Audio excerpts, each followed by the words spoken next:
नमस्ते। के तपाईँ सधैँ महिनाको अन्त्यमा पैसाको कमी महसुस गर्नुहुन्छ?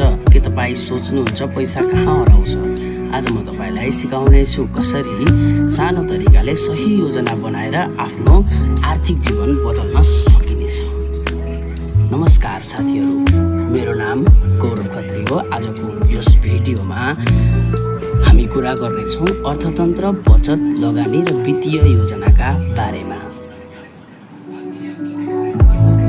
आज हामी पहिलो सेक्सनमा कुरा गर्नेछौँ एसेट्स र लायबिलिटी। तपाईलाई धनी बन्नुभन्दा अगाडि तपाईहरुलाई के थाहा हुनुपर्छ भन्दाखेरि एसेट्स भनेको के हो, लायबिलिटी भनेको के हो। धेरै मान्छेहरूलाई एसेट्स र लायबिलिटीका बारेमा थाहा नहुन सक्छ, जसले गर्दा उहाँहरूको आर्थिक जीवनमा निकै प्रभाव पार्छ।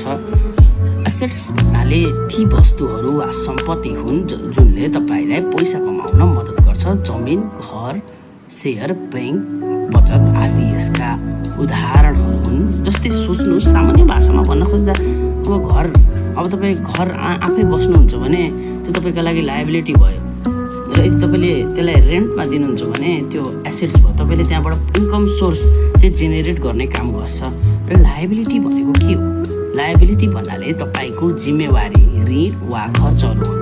जस्तै बैंक, कर्जा, क्रेडिट कार्ड, ऋण आदि इत्यादि। आज हामीले बुझ्यौँ, सेक्सन 1 मा के बुझ्यौँ भने एसेट्स र लायबिलिटीका बारेमा बुझ्यौँ। सेक्सन 2 भनेको अब बजेट बनाउनु पर्यो नि त, आर्थिक जीवनको लागि बजेट बनाउने। हामीले एउटा नियम छ, जुन एउटा सिद्धान्त छ 50-20 र 30। 50-20-30 को नियम चाहिँ के हो भन्दाखेरि आय भनेको इन्कमको 50% दैनिक खर्चमा। दैनिक खर्च भनेको के हो? दैनिक खर्च अब तपाईँ ट्राभल गर्नुहुन्छ, केही किन्नुहुन्छ, घरमा भनौँ न नेसेसरी सामानहरूले दैनिक खर्च भनौँ 30% भविष्यको लागि लगानी गर्नुपर्छ, र 20% भनेको आकस्मिक खर्च वा इमर्जेन्सी फन्डमा राख्ने गर्नुपर्छ। यसले तपाईँको पैसालाई सही दिशा दिनेछ र आवश्यक ऋणबाट बचाउनेछ।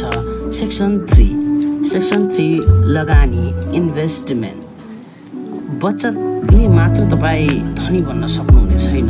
बचतले मात्रै धनी हुने भए नेपालका प्रत्येक मानिसहरू करोडपति हुन्थ्यो। तर बचतले धनी हुँदैन, हामीले इन्भेस्ट गर्नुपर्छ। हामीले अब इन्भेस्ट सधैँ डेली रु 100बाट लगानी सुरु गर्न सकिन्छ। सानो रकम पनि समयमै ठुलो सम्पत्ति बन्न सक्छ। जस्तै सेयर मार्केट, म्युचुअल फन्ड। मध्यम जोखिम। म्युचुअल फन्ड चाहिँ के हो भने मध्यम जोखिम, राम्रो रिटर्न। सेयर मार्केट भनेको उच्च जोखिम तर उच्च फाइदा।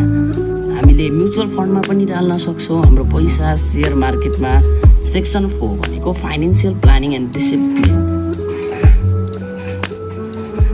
सफल वित्तीय जीवनको मुख्य सूत्र हो अनुशासन र योजना। मासिक खर्च ट्र्याक गर्नुहोस्, अनावश्यक खर्च कम गर्नुहोस्, बचत र लगानीलाई आवश्यक प्राथमिकता दिनुहोस्।